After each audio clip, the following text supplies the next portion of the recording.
This morning, guys, I got a notification on my phone saying that my Instagram account was flagged and that I could not monetize it. And I was like, what?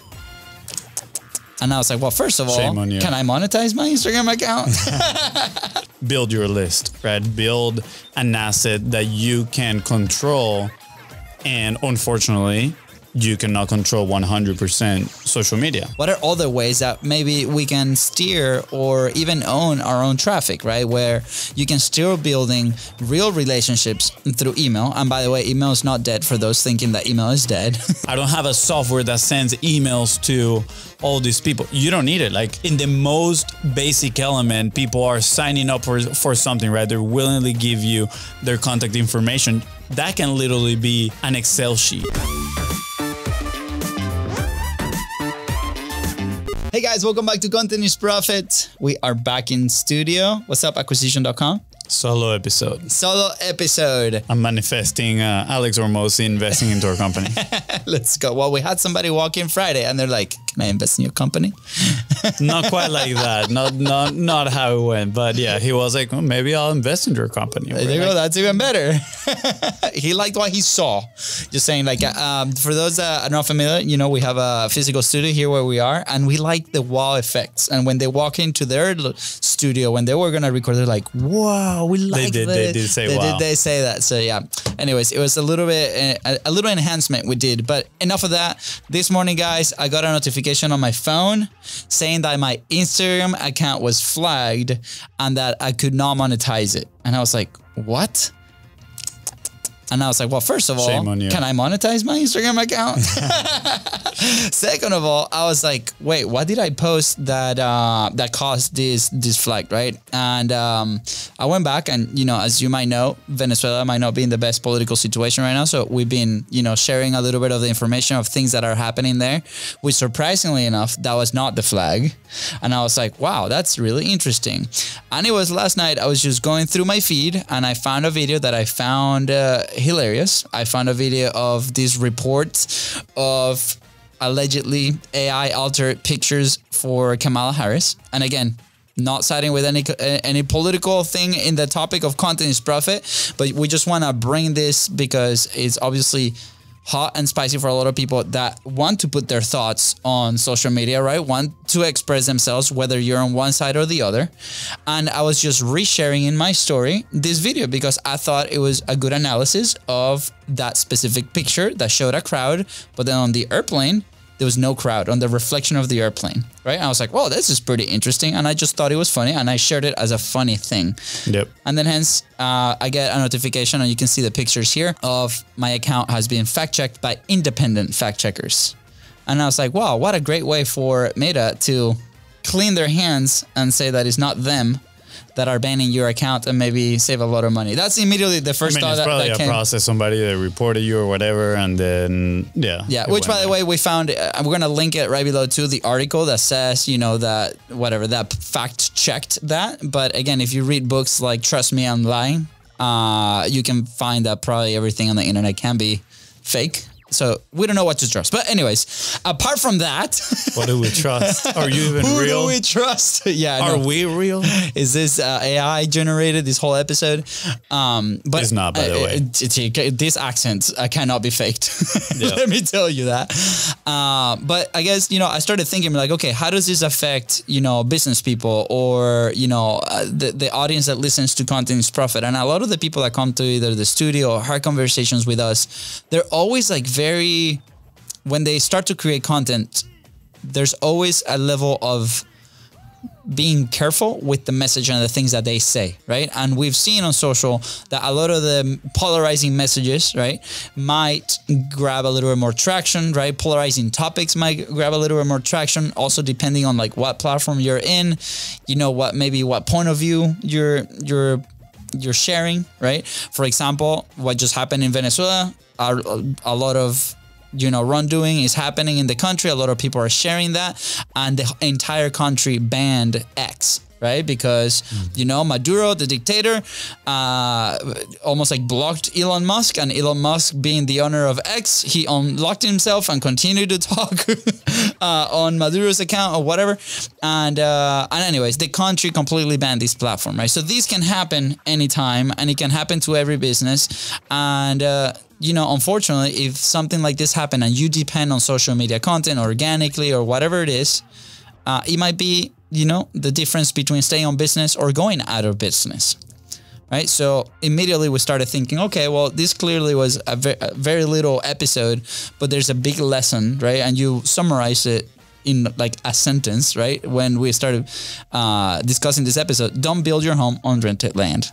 So what are your thoughts on that, Fonzi? Because like you obviously deal with messaging and a lot of the projects that we work with, right? With our partners. Yeah, true. Oh, I'm just laughing. I mean, this is a concept that has been going around at least, from way before we entered the industry, right? But it's one of the first things you learn when you join the direct response marketing world, which is build your list, right? Build an asset that you can control. And unfortunately, you cannot control 100% social media, right? There are challenges in each platform, different platforms, they got their different challenges. But one of the most common ones that you'll probably relate to is you publish great content, you have a great following, but only a very small percentage of your following actually sees your content and gets served with your content, right? So that is very frustrating for a lot of creators. It's like, why I have 20,000 followers, 50,000 followers, 10 followers, and nobody, or only like 10% of those people are the ones that are like watching my content, right? Like, why doesn't they get served my content? And at the end of the day, it's because, obviously social media is a product itself, right? They're trying to make money as well, and they got to find different ways to monetize the platform. And unfortunately, they're not prioritizing showing some of your content to the people that is following you, right? Rather, they might show, again, something that has more value for them, meaning advertisers, right? They're paying money for this platform. They're going to show you those posts, or they're going to show you things that they know they're going to keep you in the platform consuming, because you are the product at the end of the day, right? For these people. But, the idea of, building your home on rented land is this, that the problem is if you create something of significance and then your whole business is just based on that, meaning, let's say all your revenue is attached to Instagram. If something like what happened to you, right, where they flag you or they demonetize you, you lose your revenue overnight, and you don't want to be in that position. So what you want to do is you want to build your own list. You want your asset that you can control, right? Meaning people are going off platform and signing up to email newsletter, etc. It doesn't have to be a newsletter, right? There's many ways you can do this, but pretty much they give you willingly their contact information, and then you have that store in a place where you can use it regardless, right? Because they agreed for you to communicate with them. So if they're giving you their information, you can use an email autoresponder, right? You can start sending newsletters, emails weekly, etc. You can start promoting off channels of these social medias. You can start, and that is the value of it, right? You can build relationships at the end of the day. And let's say, you're like, oh, but I don't have a software that sends emails to all these people. You don't need it. Like, in the most basic element, people are signing up for something, right? They willingly give you their contact information. That can literally be an Excel sheet that you have all this information, name, email, phone number, and you use that. You can literally send a personal email one by one, right? Again, you don't need all this software. These tools have been created to facilitate marketing efforts. So if you have, active campaign, go high level, whatever it is, awesome. You can leverage that asset to email multiple people at the same time, and you're saving your time of going one by one. But if you don't have any of these tools at the most basic level, now you have access to the people that are agreeing to communication with you off platform. Yeah. I think something that came to mind, apart from like the tactical of like, okay, collecting the email, which obviously very, very important, right? I think that's top of the list. But and many different ways of doing it too. Absolutely.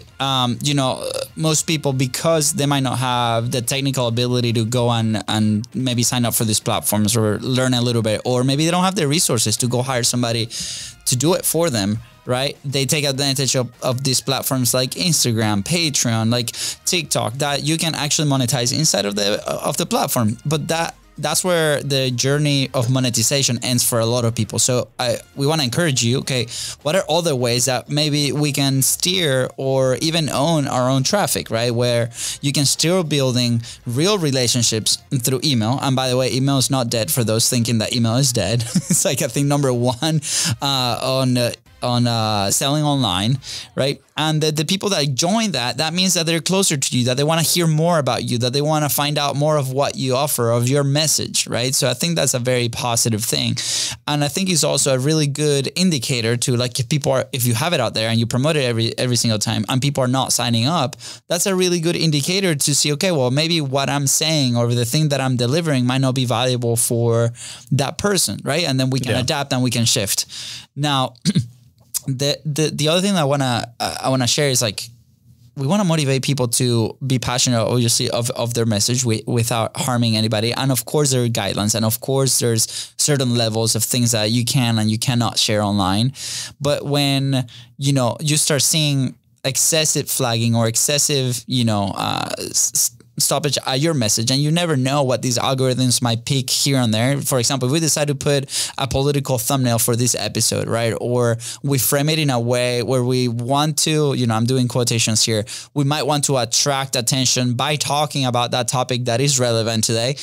The whole video or podcast or micro content might be flagged because it's under the eye of a political angle, right? But if we shift it and we're like, okay, this is a lesson for the content community, for the creators, for the entrepreneurs, based on this thing, the angle now slightly changes, and now, you might not get flagged. So again, like, make sure that you go over the guidelines of every platform that you put in content out there, because often, sometimes we're not following the rules. And, to be fair, maybe that's what happened in there. Maybe it was the angle on the thing. What really, I guess, pissed me off was it was not my own original content, right? So that was the thing. Why is that other account not flagged? Or why is maybe it is flagged. Maybe because being flagged doesn't really stop you from posting. Absolutely. So it got me thinking, right? And I'm like, okay, well, that's really interesting. Now I know, where that limit is. And, some people might be like, okay, I might want to push the buttons a little bit more. And we also know of platforms like, for example, like Kill Tony, that they're like, in the comedy world, right? They're like the institutions, right? That now platforms like Netflix, because they became so big, because they were so genuine with their message on how they want to do things, now bigger platforms are chasing them, right? So you're like, okay, now the game flips. So in the meantime, it's like, okay, what is the platform that you can own? Where is it? How can you start directing people that resonate with your message to your own thing? But also, that's why I'm such a big fan of multiple platforms, because you can test the same message in multiple platforms and see what happened. Recently with Operation Truth, a show that runs here out of the studio, we gain access to their accounts, and there's certain platforms that they got massive reach versus others. Same content. Mm-hmm. But one has millions of views, the other one has probably a few thousand views, right? Same piece of content. So why? I mean, I think there's also differences in the platforms. Absolutely. Too. Like, obviously, the people that hang out mostly on Facebook are going to be different than the people that hang out on TikTok, right? Like, they have different tendencies. Absolutely. They're in the platform for different reasons. And that's my point of, like, why.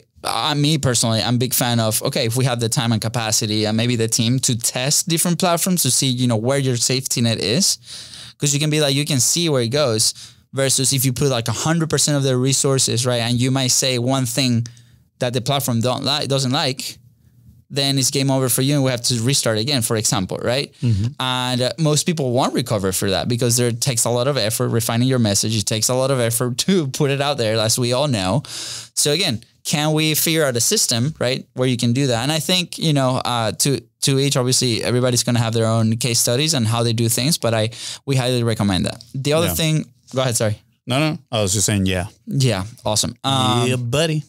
Going off of that, your safety net of content, but also that's why I think podcasting is such a powerful vehicle, man, because that RSS feed you own, right?